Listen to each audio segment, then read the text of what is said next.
Final hour, Nordo in for PA. He returns tomorrow. Minnesota Wild tonight, 7 p.m.-ish puck drop right here in your home for Wild Hockey, the Fan. But, of course, if you were listening last night, I heard things like this happen. House tries to split two, dribbled it off the foot of Rudy. Then on the floor, trying to get it back to Rudy, threw right to Keldon Johnson, who runs to the rim and scores it for two.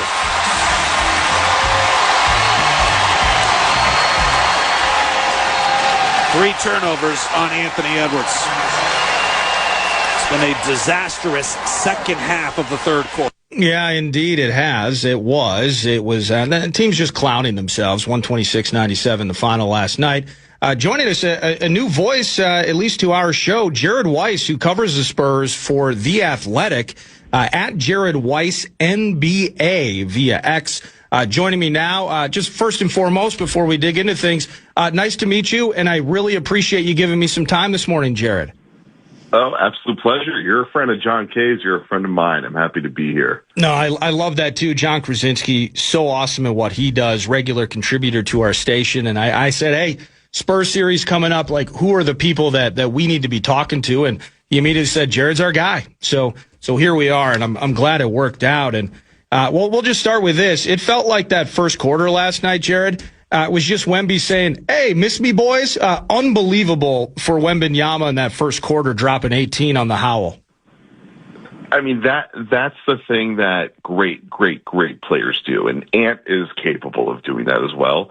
For some reason, Julius Randle is sometimes capable of doing that as well, but not enough in this series for the Wolves. But, yeah, Victor, he needed his revenge, which I guess is ironic considering he was the one that had ejected for throwing an elbow. But he needed his revenge on somebody. I guess you can decide who it is. And he got it. Like, he came out trying to make the point of, guys, when I'm in the game, no one can beat us. Like, I'm the best player in the world. That was clearly what he was going for. And it landed like an elbow to the throat. Yeah, it did. And massive part of a terrific start for San Antonio. How has the conversation been? And that's part of this as well. I wanted to get your insight. Like, I'm so dug into how I'm looking into it as a Wolves fan, somebody that watches my team up here, and you give me a peek on the other side of it. You know, big take from me from yesterday's game, the turnovers really mitigated and eliminated the Wolves' ability to take advantage of getting to the hoop when Wemby was on the bench. How do you guys look at that in terms of what the defensive pressure needs to look and be like when Wemby is catching a breather?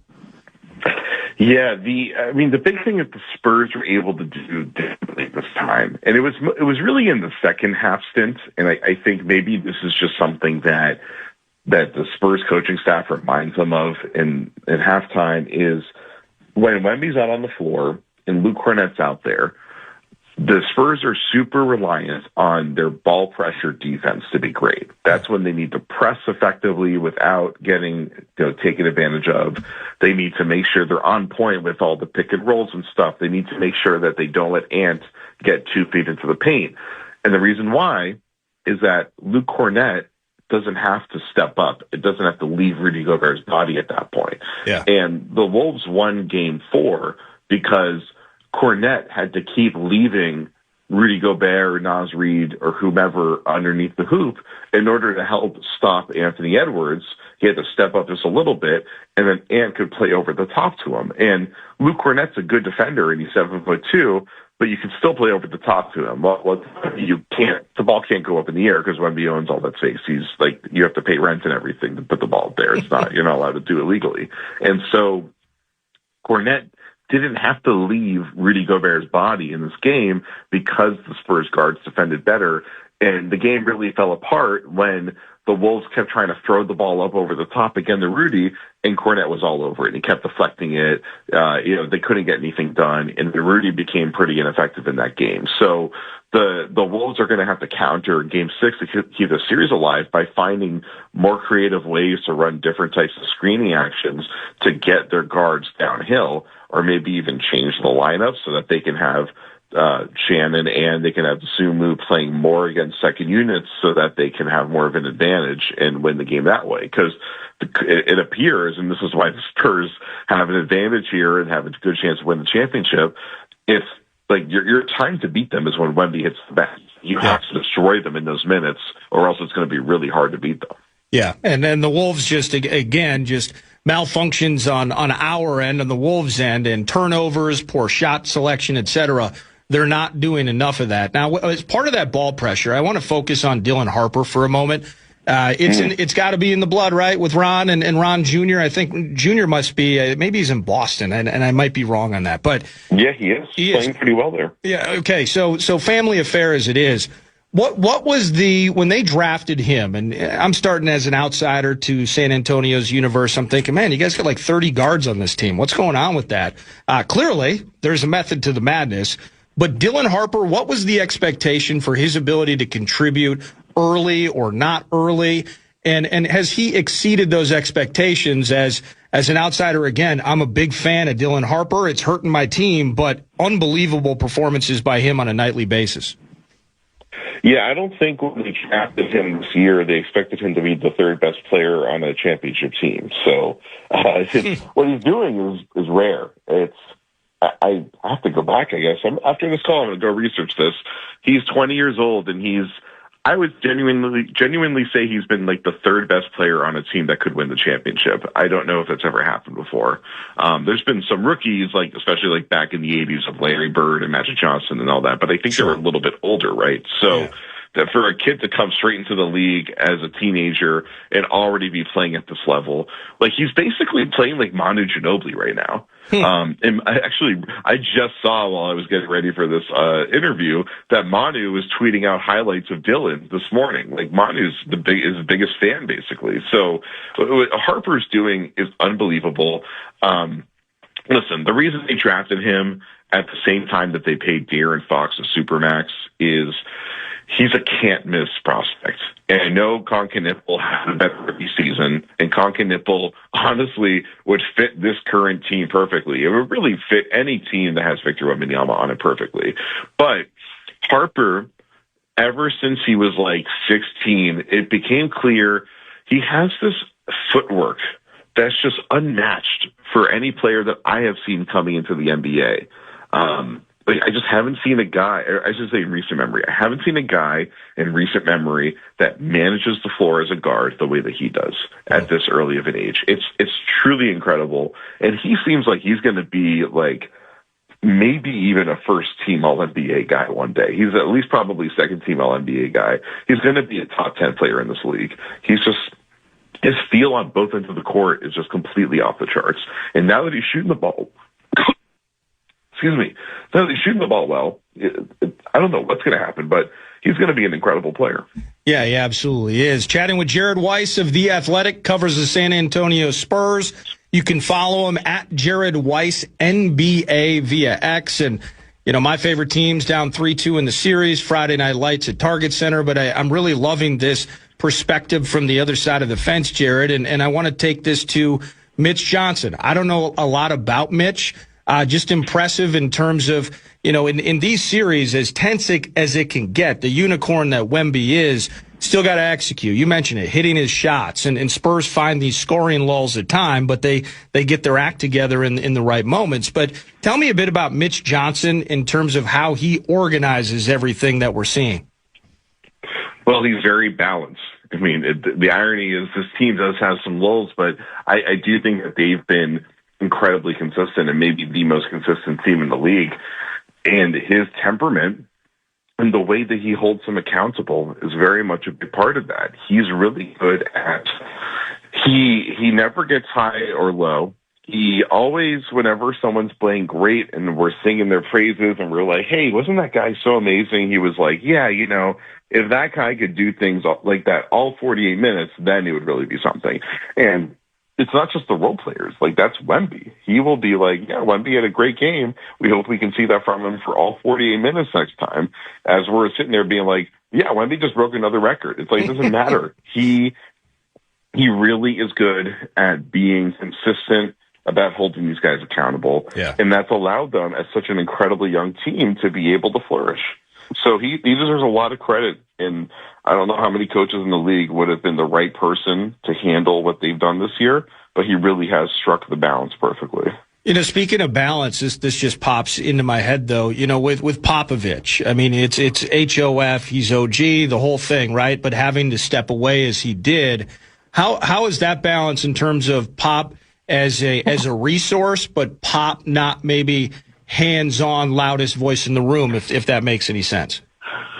Yeah, what's really interesting is learning more about that. We'll have a story on The Athletic on this very soon, so I don't want to tip my hand too much here. But Popovich does a really good job of maintaining his presence with these guys while respecting Johnson's autonomy.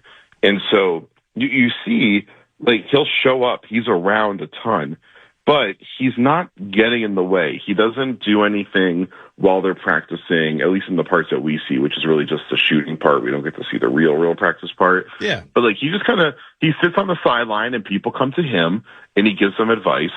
He talks to them. He puts his arm around them. And it's like, he doesn't seem to be interfering with the actual function of operation. And I think that's the key there, is he knows I was about to say he knows he's not in charge. He is El Jefe. So technically, I guess he is in charge by definition. But he knows that it's not his program anymore. He had to pass it off. And he is just a part of the scenery at this point. And when people come to him, he provides encouragement. He provides feedback. He provides all that X and O knowledge that he has. But he lets Mitch run the show. And Mitch has earned that. And he's by all accounts doing an absolutely terrific job. And land delegation. Now he's just Uncle Pop, and he's the boss. But now there's more fun and encouragement side of things. Good for him. Jared, what have the Wolves done through 5 games? Your squad's the Spurs are ahead 3-2 in the series. But what are some things the Wolves have done at times that do frustrate the Spurs' ability to operate?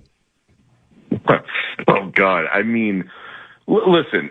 Wemby was wrong for throwing the elbow. You don't hit people. Like, our parents all taught us that, right? Like, you don't hit people. You don't respond to bullies. Blah blah blah.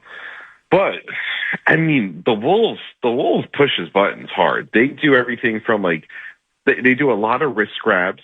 That's a big one. Like, they're always yanking on the wrist. Yeah. There's been a lot of shoves. Like, they've thrown him to the ground multiple times. Like, that one where he was running down the court and Naz Reid just straight up shoves him from behind and he flies into the stands. Like, they've been doing all sorts of stuff like that. I think the one that got under his skin, and it's funny, I actually told someone this story right before it happened, like the day before it happened.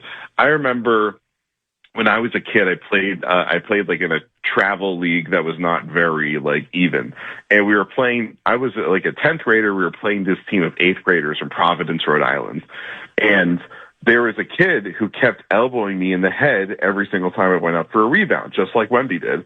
And I kept warning him, like, I'd never been in a fight in my life. Like, telling him, hey man, if you do it again, I'm going to beat the crap out of you. I was just so angry at that point.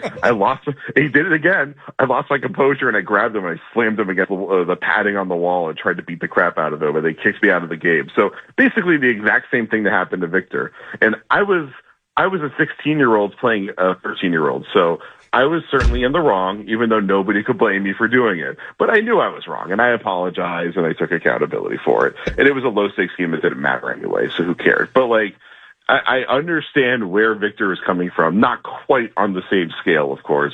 And it's because, when people hit you in the head when you're going up for the rebound, it just triggers something within you. It just gets the rage out of you. And, as Victor put it, when I asked him about it last night, that he felt like their game plan was to be rage baiters. And I mean, I think that is very true when you look at just all the little shenanigans that they're pulling. But I also think it's important to note that, while the Wolves are doing a lot of dirty stuff on Victor, most teams do this kind of stuff to young stars when they know they can get away with it. This is something that happens with most young stars. It's part of the really messed up and tough rite of passage in the NBA. And it seemed like the officials took control again of the series in Game 5, and we'll see how that goes in Game 6. Hey, last one for you. Really just kind of taking the pulse of the San Antonio market. I mean, clearly in the driver's seat, there's a confidence level that is earned at this stage. But Friday Night Lights at Target Center, I mean, last night, it's just I wish I could really dig into more, and I got to get down to the Riverwalk and feel the Spurs vibe. I mean, you got the Admiral there. You got Big Fundamental in the stands. Just an absolute title-winning party of Spurs stars around the mix. But a level of confidence to close it out on Sunday at the least, or Friday night, or at least bring it back to San Antonio this weekend. What's the pulse in San Antonio in terms of how this thing finishes? Everyone seems to think the series is over. I don't. In our predictions before the series, I said it was going to be Wolves in 5 unless Ant comes back somehow, and then it's Spurs in 5, and then if Ant somehow comes back, I would say Spurs in 7. And then the next day we found out he might be coming back, and sure enough, he did. So I do think that the Wolves have one more in them, and then I think the Spurs will probably win Game 7 pretty easily. Honestly, who knows at this point? Maybe the Wolves roll over. I just don't think that's them. The Wolves I think are not going to win the series just because without Dante, they just can't balance the floor offensively. There was a possession in last night's game where they had all 5 players on one side of the court offensively. And I was like, I don't think I've ever seen that before. Like, teams always spread the floor and have one person on the opposite side somewhere.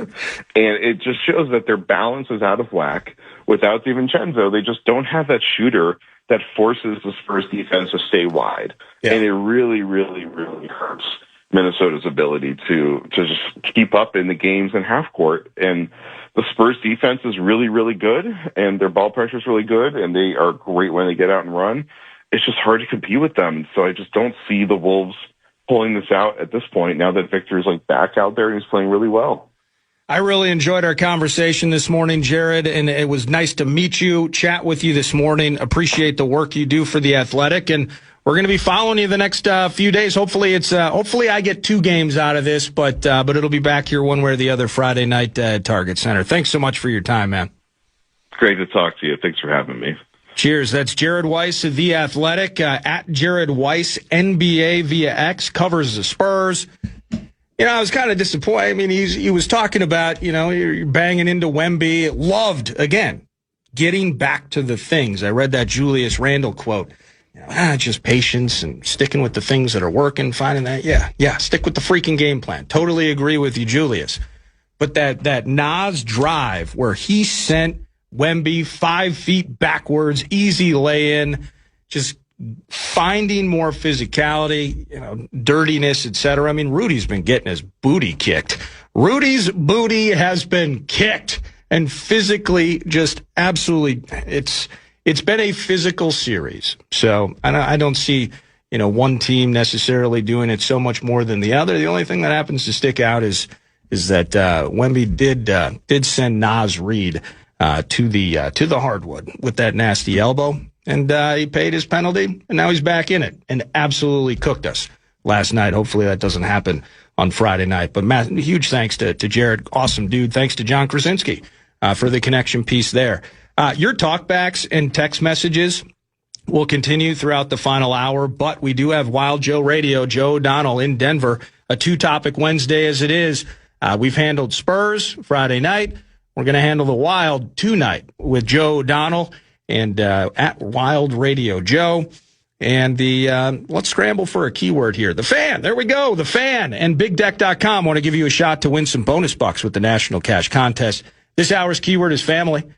Enter the keyword family at KFAN.com. You win those bonus bucks. It is optional for you to share it with your family when you enter that keyword at KFAN.com. This is Nordo in for PA on The Fan. From the 1-800 Gary Traffic Center.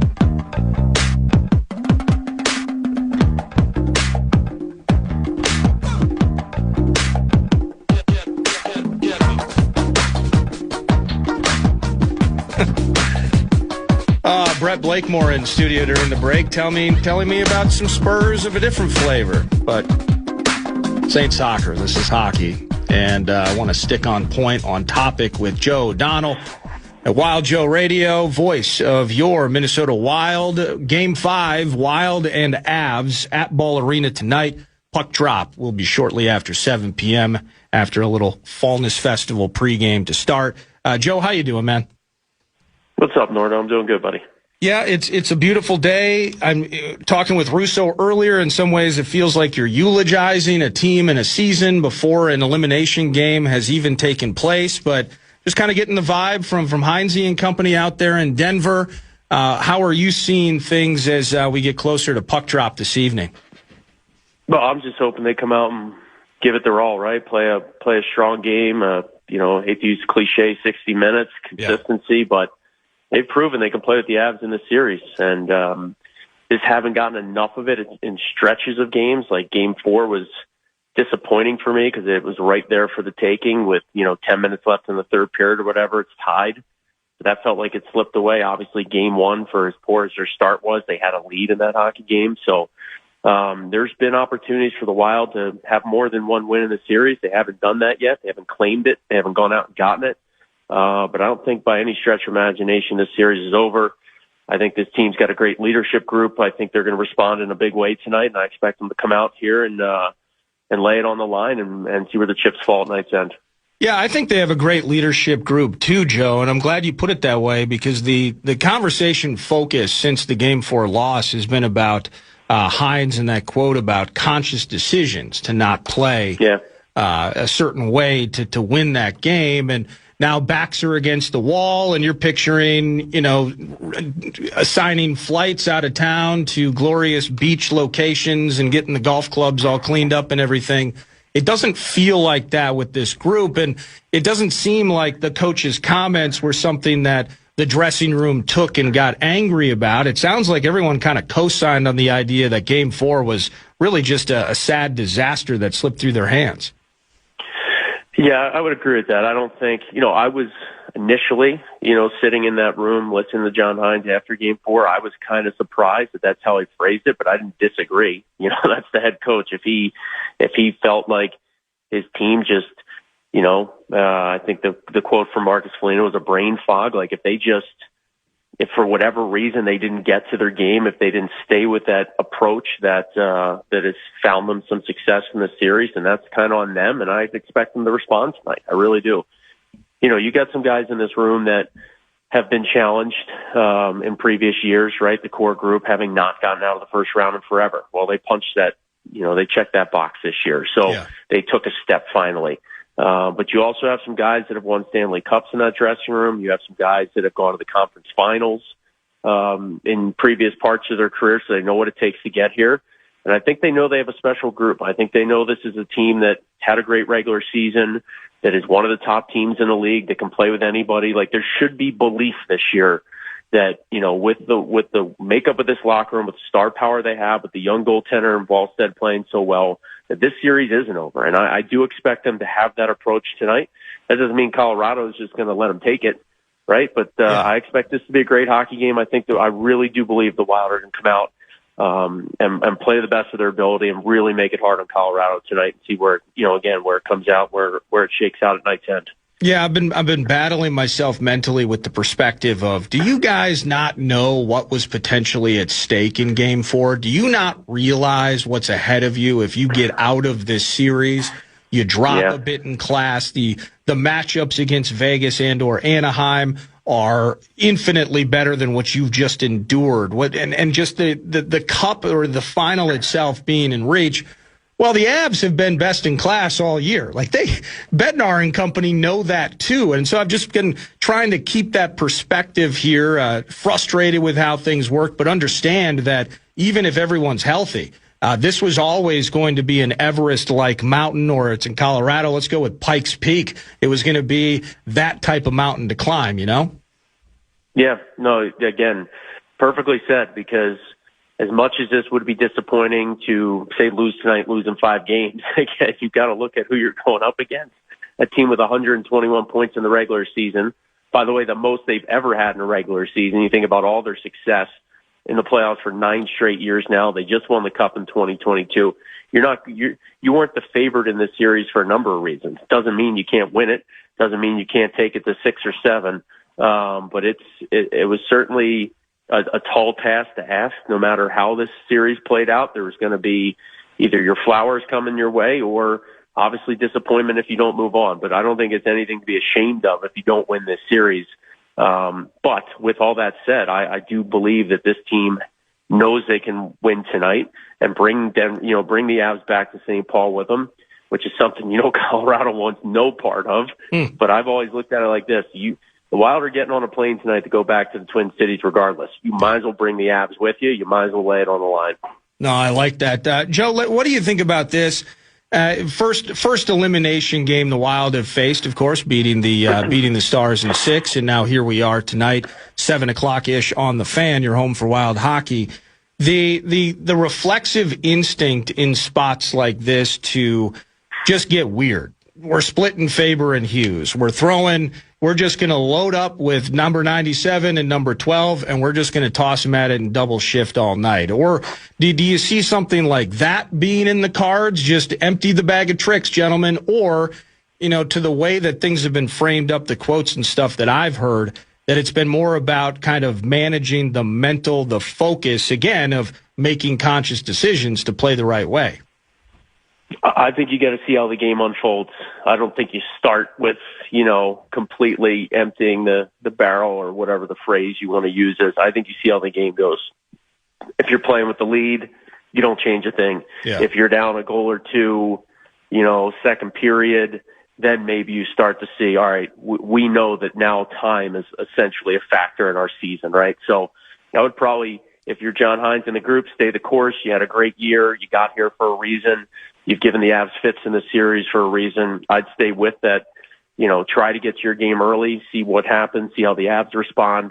But if you find yourself in a spot where you're going, okay, there's, essentially a period and a half left in our season. If you don't win this game, then I think you'll see some more of that desperation, line juggling, whatever it takes type of mentality.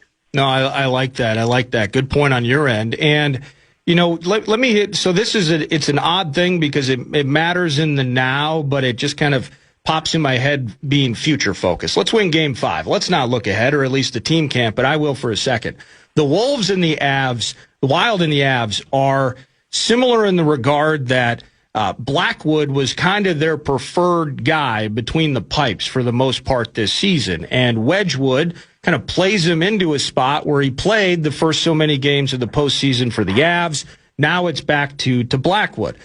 Similarly, the Gus Bus is kind of your preferred dude, and I just want to see what the young Volstead can do in response when he gets those secondary opportunities. He plays his way into being the preferred option in the playoffs. Do you think Volstead, and it requires a good one tonight, let's go Wallace St. Paul in the Mile High, but the idea of that being a future talker potentially based on what we've seen from Volstead now being a conversation this summer into next season? Yeah, it's no matter how this series ends, it'll be one of the things I'll be looking at the most this summer and into next year's training camp is, what's the goaltending rotation going to look like? Who's on the roster, number one, and then what does it look like from there? And I think you're seeing it more across the NHL than anything. To your point, the Avs, and you look at even the Buffalo Sabres, who are, in a second-round dogfight against the Canadiens, and they've played both goaltenders in Luukkonen and Lyon. It's just becoming more of a trend across the NHL in recent years that the days of Brodeur and Waugh and Luongo and, there's a few guys that log a ton of games started, right? But across the NHL now, you're seeing more of like a 52 games to 30 split for some of the top teams in the league that have confidence in both goaltenders. Whether it's a fatigue thing over the course of a long season, whether it's, one guy just gets hot and you ride him for a number of starts in a row. It's sort of varying circumstances, but I think as you look across the league and these two teams, the Wild and the Avs in particular, when their seasons end, whenever that is, there'll be talk going into the summer for both of these clubs about, what does the goaltending look like? Do you continue to run with the same two? Do you balance them out? Do you move somebody and try and go with maybe more of a 1A or a 1 and a 2 look in your goaltending roster? A lot of it too, Nordo, will depend on what teams have in their system. What prospects do you have? What are you looking to acquire in the off season? So once both these teams get there into their summer, I think goaltending will be a big topic for both of them. Well, if there's a Wally, there's a way tonight at Ball Arena. Looking for a big one from Jesper. I saw this stat after Game 4, and it was a Denver Post reporter that kind of put it together where, I mean, and you were there. You were watching the thing, and it was like, are you kidding me? I didn't even realize. I'm watching TV, Joe O'Donnell, voice of the Wild. The Wild had 4 shots 30 minutes into the game, and that stat just hits the screen on TV, and it was like, what on earth? What is freaking happening here? And a big part of that, despite the redirection goal, we dig that from Urov, first in his playoff career, the 5-on-5, 10.5 minutes on the ice, he had 0 shots. And Joe Hansen, I think it was 18-1 Avs shots and just 1 during the 5-on-5. Did that just in terms of momentum, in terms of the flow of the game, albeit this is all while it's 1-on-1 at the time after Kadri, I think, had tied it up on the power play. That was kind of shocking to me with the flow that as poorly as we were pressuring Blackwood, who hadn't seen a lot of time in net, that we were just putting nothing on net. Did that shock you at all? Yes. So I know the stat you're referencing. One of the Denver writers dug it up. Hey, Europe got a power play goal, but when he was on the ice at 5-on-5, it was actually shot attempts that were heavily in favor of the Avs. And then same thing for Johansson. You're right there. 1 shot attempt to 18 when he was on the ice at 5-on-5. And it was shocking to me to read that afterwards because that, I didn't feel that way during the game, to your point. And sometimes those numbers and the eye tests don't always match up. But the numbers are what they are as far as shot attempts, and the Wild need their second line to be better. And I look for Boldy tonight to step up. I really do. I think Matt Boldy's going to have a game.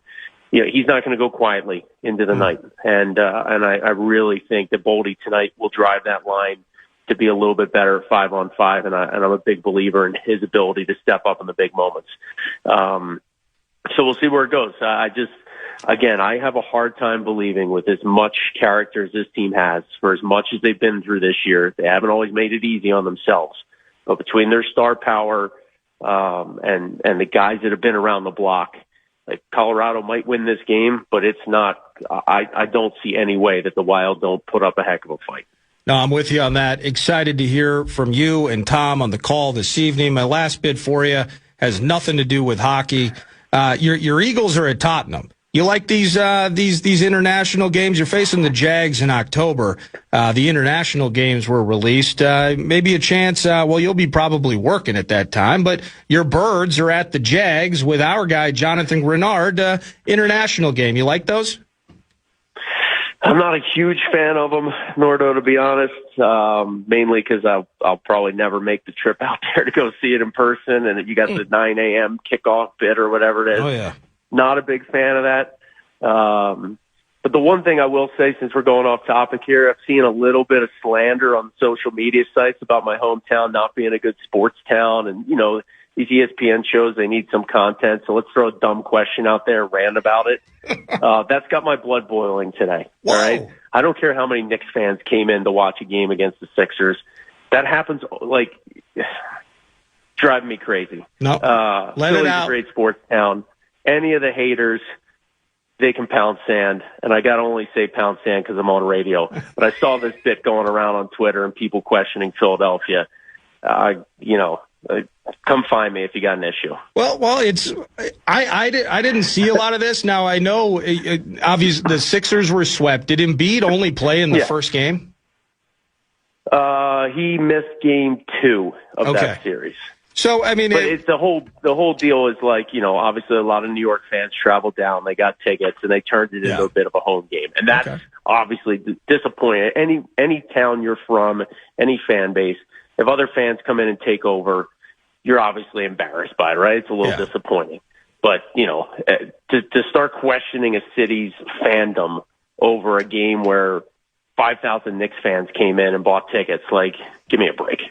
Well, I apologize for striking a chord. I was not aware. I would never question the resume of a town like Philadelphia when it comes to loving their sports teams.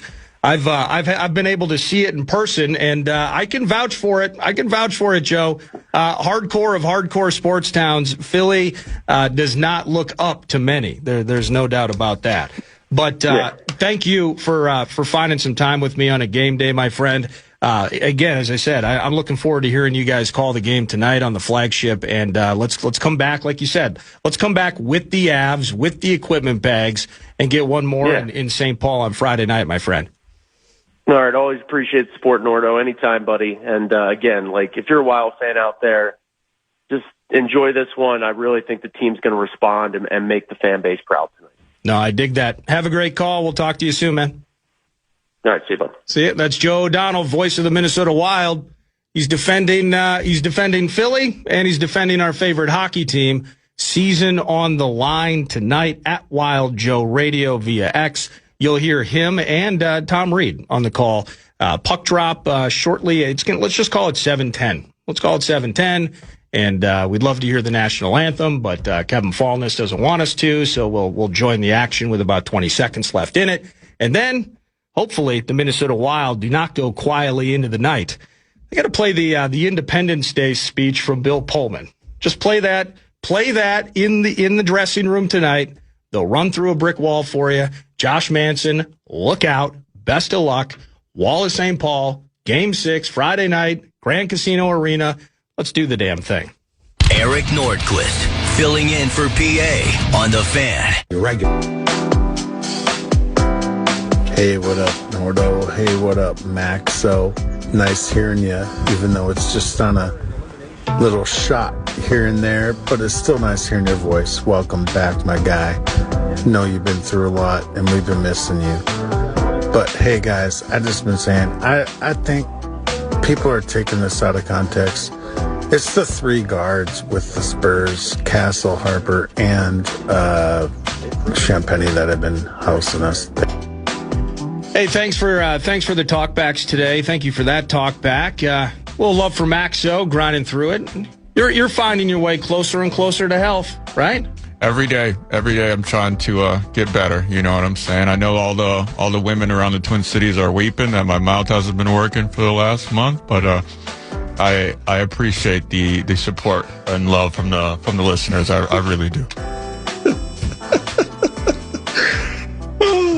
Absolutely. Our listeners are the best. And to that end, again, a two-topic Wednesday. PA returning tomorrow for it's NFL schedule release day tomorrow evening, and vocal maintenance today in preparation for the festivities that will kick off tomorrow evening. There'll be a 7 p.m. show, and it'll be PA, Pete, and Ben, the whole Vikings Audio Network party crew, and they'll break down. We did hear earlier today that the Vikings will be playing the Niners at Estadio Azteca in Mexico City. Banorte Stadium, I believe, is the naming rights. Banorte.